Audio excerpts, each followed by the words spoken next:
నమస్తే, welcome to #you. నేను మీ రాజేష్. మనం గత 2 రోజులుగా ఆంధ్రప్రదేశ్ అసెంబ్లీ గురించి మాట్లాడుతున్నాం. ప్రతిపక్ష హోదా కోసం ఎవరైతే పోరాటం చేస్తున్నారో, ఖచ్చితంగా ఇవ్వాలని డిమాండ్ చేస్తున్నారో, ఆ మహానేత తనయుడిగా ఉన్నటువంటి మాజీ సీఎం జగన్మోహన్ రెడ్డి అసెంబ్లీకి నేడు కూడా గైర్హాజరయ్యారు. ఆయన దిగ్విజయంగా అటెండెన్స్లో యాక్సెప్ట్ చేయనటువంటి గవర్నర్ ప్రసంగం రోజు వచ్చి కనిపించి మమ అనిపించుకొని వెళ్ళిపోయారు. కానీ ఇవాళ బడ్జెట్ సెషన్స్ ప్రారంభమైనటువంటి పూర్తి స్థాయిలో చర్చగా జరుగుతున్నటువంటి క్రమంలో ఆయన గైర్హాజరైనటువంటి పరిస్థితి. అసలు ఎందుకు జగన్మోహన్ రెడ్డి అసెంబ్లీకి రావట్లేదు? జగన్ గన్ లాగా వాళ్ళ ఫ్యాన్స్ అందరూ కూడా భావించే జగన్మోహన్ రెడ్డి ఇవాళ గన్ ఏమైపోయింది? ఆంధ్రప్రదేశ్ అసెంబ్లీలో ప్రజల పక్షాన జగన్ ఏమైపోయాడు? ఏం మాట్లాడదాం, మనతో పాటు కామన్ ఓటర్ జాయిన్ అవుతున్నారు, మాట్లాడదాం. మేడం నమస్తే. నమస్కారం. మేడం, జగన్ ఏమైపోయింది, ఎందుకు ఆయన అసెంబ్లీకి వెళ్ళట్లేదు అనే చర్చ ఆంధ్రప్రదేశ్ పాలిటిక్స్తో పాటుగా అక్కడ ఉన్నటువంటి పొలిటికల్ సర్కిల్స్తో పాటుగా తెలంగాణ పొలిటికల్ సర్కిల్స్లో కూడా ఇవాళ అసెంబ్లీకి ఎందుకు వెళ్ళట్లేదు? ఎందుకంటే ఇక్కడ కేసీఆర్ వెళ్ళట్లేదు, అక్కడ జగన్మోహన్ రెడ్డి వెళ్ళట్లేదు. ఎందుకు, ఏంటి రీజన్ అంటే ఏం చెప్తారు?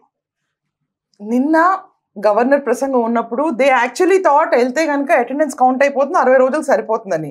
కానీ అది అనుకోకుండా it is not counting day, business day కింద రాదు. సో వర్కింగ్ డే టుడే, ఈరోజు బడ్జెట్ ప్రవేశపెడతారన్నారు. The session is going on. కానీ మనం చూసినకైతే today he should have been present than yesterday. నిన్న రాకుండా ఇవాళ వచ్చినా సరిపోయేది. కానీ ఆయన నిన్న వచ్చి ఇవాళ రాకపోవడం చాలా పెద్ద మిస్టేక్ ఇది. అంటే he saying I'm not caring a damn, నేను రాను, ఇక నుంచి ఏ ఎమ్మెల్యేని కూడా వెళ్ళొద్దు అని చెప్పి ఆయన మీటింగ్ పెట్టి మరీ చెప్పారని చెప్పి కూడా వార్తలు వినిపిస్తున్నాయి బయట. ఈ పర్టికులర్ సినారియోలో చూసుకుంటే కనుక 11 స్థానాలు ఏదైతే వైసీపీకి ఉందో ఇదే ధోరణిలో వాళ్ళు వెళ్తే కనుక ఖచ్చితంగా ఆ స్థానాల్లో ఓడిపోతారు బై ఎలక్షన్స్ వస్తే. ఎందుకంటే స్వింగ్ ఎప్పుడు రూలింగ్ పార్టీది ఉంటుంది. అండ్ రూలింగ్ పార్టీ ఇప్పుడు ప్రెసెంట్ టీడీపీ వచ్చి సంవత్సరం కూడా కాలేదు, ఇంకా టైం ఉంది గడువు సంవత్సరం అవటానికి. ఈ పర్టికులర్ టైంలో జగన్మోహన్ రెడ్డి డెసిషన్స్ ఇలా వన్ సైడ్గా తీసుకుని, ఈగోయిస్టిక్గా తీసుకుని, లేదు 11 స్థానాల్లో మళ్ళీ మేము పోటీ చేస్తాం అనుకుంటే మాత్రం ఓటమి ఖచ్చితంగా దే ఫేస్.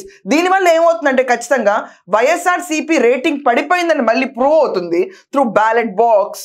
అండ్ అది చాలా ధృవీకరించినట్టు తయారవుతుంది. అండ్ దీనివల్ల ప్రెసెంట్ రూలింగ్ పార్టీకి వీళ్ళు కనీసం అపోజిషన్లో ఉండి, అపోజిషన్ స్టేటస్ లేదు లీడర్కి, అంతే అపోజిషన్లో ఉండి వీళ్ళు ప్రశ్నించినా కూడా ఇంకా వీకెన్ అయిపోయిన సిచ్యువేషన్లో ఉంటారు వాళ్ళు. ఇలాంటి సిచ్యువేషన్లో వాళ్ళు అపోజిషన్ ఏదైతే రూలింగ్ పార్టీ ఉందో వాళ్ళకి ఎక్కువ స్కోప్ ఇస్తున్నారు.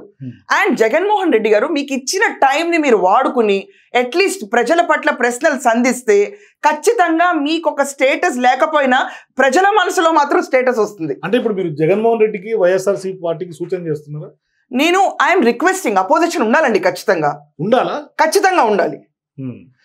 ఎప్పుడు రూలింగ్ పార్టీకి అపోజిషన్ లేకపోతే అది డెమోక్రటిక్ కంట్రీ కింద రాదు. Democracy, it is an insult to democracy. ఎప్పుడు రూలింగ్ పార్టీ ఒక్కటే రూల్ చేసుకుంటే వెళ్ళింది అనుకోండి, క్వశ్చన్ చేసేవాళ్ళు ఎవరు? నేను జీవీ రెడ్డి ఇన్సిడెంట్ ఉంది, ఎస్ ఆ ఇన్సిడెంట్ ఖచ్చితంగా identical. Chandrababu Naidu గారు ఎంతైతే ఫాస్ట్గా జీవీ రెడ్డి రెసిగ్నేషన్ యాక్సెప్ట్ చేసే ఎంత ఫాస్ట్గా వెళ్ళారో అదే స్పీడ్నెస్ ఆయన చూపించుండాల్సింది. When G V Reddy has raised issues, ఇంతకాలం దాన్ని పెండింగ్ పెట్టి అదే బ్రిస్నెస్ దాంట్లో చూపించుంటే జీవీ రెడ్డికి అంత ఫ్రస్ట్రేషన్ వచ్చిండేది కాదు కదా. కానీ జీవీ రెడ్డి వ్యవహారంలో ఒక అంశం తెర మీదకి వస్తుంది, ఆయన్ని ముందే No, I don't believe this. ఎందుకంటే GV Reddy has raised an issue before also that the collector IAS is not supporting, and fibernet కేసులోనే బేసికలీ చంద్రబాబు నాయుడు గారు అక్యూజ్డ్ అయ్యారు ఒకసారి, అండ్ మెయిన్ అక్యూజేషన్స్ వచ్చినాయి, and he was trying to take up the issue very seriously. ఆ ఇష్యూలో GV Reddy ఖచ్చితంగా support చేయాలి. Support చేయకుండా డైరెక్ట్గా రాజకీయాల నుంచి వెనక్కి వెళ్ళిపోతున్నాను నేను అనే సిచ్యువేషన్ పార్టీ తీసుకురావడం చాలా తప్పు. ఇలాంటి ఇష్యూస్, చిన్న చిన్న మిస్టేక్స్ ఏదైతే రూలింగ్ పార్టీ చేస్తుందో దాన్ని సపోర్టింగ్గా తీసుకెళ్ళిపోయి వాటిని కరెక్ట్ చేసుకోమని సూచనలు ఖచ్చితంగా Jaganmohan Reddy you should give them. If you are not coming, మేము మీరు ఒక్కళ్ళు అందరూ కెమెరాల ముందు కూర్చొని మాట్లాడే వాళ్ళు ఒకళ్ళే ఎలా అవుతారు? 11 నియోజకవర్గాల నుంచి గెలిచిన పార్టీ మీది. And to be precise 40% of vote bank ఉంది. ఇంకా 40% ఓట్ బ్యాంక్ ఉన్నప్పుడు that is your strength. Opposition leader ఒక్కటే కాకపోవడం ఈజ్ నాట్ యువర్ స్ట్రెంగ్త్ అండి. మీకు ఇచ్చేది 5 minutes అయినా క్వశ్చన్ ఇట్. ఖచ్చితంగా ఫ్లోర్ ఆఫ్ ద హౌస్ లో ఇఫ్ యూ క్వశ్చన్ జనాలందరూ చూస్తారు. చూస్తే ఖచ్చితంగా లీడింగ్ పార్టీలో ఇన్ని మిస్టేక్స్ ఉన్నాయా, రూలింగ్ పార్టీ ఖచ్చితంగా జనాలకు అర్థమవుతుంది. It will improve your position also. కానీ ఇక్కడ మీరు 40% ఓటింగ్ పర్సెంటేజ్ ప్రస్తావన తీసుకొచ్చారు. నిన్న అసెంబ్లీలో జగన్ బయటకు వచ్చిన తర్వాత బయటకు వచ్చిన తర్వాత చాలా విమర్శలు వచ్చినాయి. ఈ నేపథ్యంలో ఆయన వెళ్ళిపోవాలని కూడా ఒక పవన్ కళ్యాణ్ కూడా ఒక సూచన చేశారు ఆయన. No Pawan Kalyan meant to said that నీకు ఇలాంటి పర్సెంటేజ్ మీద నీకు అపోజిషన్ లీడర్ కావాలంటే గో టు జర్మనీ అని. But he didn't say you get out of this assembly. కానీ ఇక్కడ ఇంకొక అంశం కూడా ఉంది. వైసీపీ నాయకులు చెప్తుంది అంటే కొంతమంది మీడియా ఛానల్స్ తో మాట్లాడిన సందర్భంగా దివ్యల సంబంధించినటువంటి మాధురి ఒక వైసీపీ లీడర్ ఆయన దువ్వాడ శ్రీనివాస్ ఆయన మాట్లాడతా ముగ్గురు వచ్చిన జగన్మోహన్ రెడ్డి ఒక్కడే వచ్చినా సింగిల్ గా వచ్చినా 40%. నేను ఎట్లా ఇప్పుడు ఈ దువ్వాడ దివ్యల వీళ్ళ గురించి కామెంట్ చేయను. They are very off track and గెలవనాళ్ళ మాటలు ఎందుకు ఇప్పుడు మాట్లాడాలి? గెలుపు కూడా నోచుకోలేను candidate. No let us do one thing. ఒక విషయం అండి, I'm being very frank in front of the camera. ఇప్పుడు అలాంటి వెయిట్లెస్ ప్రజలే ఓట్లేని ఒక క్యాండిడేట్ చెప్పిన మాటల గురించి పెద్దగా పట్టించుకోక్కర్లేదు. సో వాళ్ళని వదిలేయండి, దేర్ ఆర్ వేస్ట్. బట్ ఒక్కటి విషయం మాత్రం మనం ఒప్పుకోవాలి, వైఎస్ఆర్సీపీకి the head is Jaganmohan Reddy. And Jaganmohan రెడ్డికి 11 మంది క్యాండిడేట్స్ ఉన్నారు ఆయనతో కలిపి గెలిచిన వాళ్ళు, 11 నియోజకవర్గాలు. అండ్ ఆ పార్టీకి 40% ఓట్ షేరింగ్ ఉంది. సో కూటమి ప్రభుత్వంలో ఎంతమంది ఉన్నా అపోజిషన్ లో మీకు లీడర్షిప్ ఇవ్వకపోయినా you please go to assembly.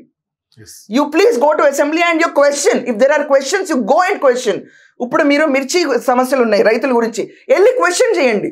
మీరు క్వశ్చన్ చేయకపోతే మీ వీడియోలు నచ్చక చూడని వాళ్ళు ఎంతో మంది స్కిప్ కొట్టేస్తారు. కానీ ఈయన చెప్తున్న ఇన్ఫర్మేషన్ వ్యాలిడిటీ ఏంటంటే చూసే వాళ్ళు చాలా తక్కువ ఉంటారు.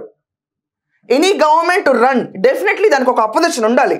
అపోజిషన్ లేకపోతే ఏకఛత్ర దాన్ని ఏమంటారండి సింగిల్ రూలింగ్ మొనార్క్ లాగా అయిపోతుంది. So in this situation opposition lime light లోకి రావాలి. అపోజిషన్ లీడర్ స్టేటస్ ఇవ్వలేని దాని గురించి పోరాటం వేస్ట్. అలాంటి లీడర్షిప్ కోసం పోరాడి మేము వెళ్ళిపోతాము మేము రావు అంటాం చాలా తప్పు, దుర్మార్గం కూడా ప్రజల పట్ల.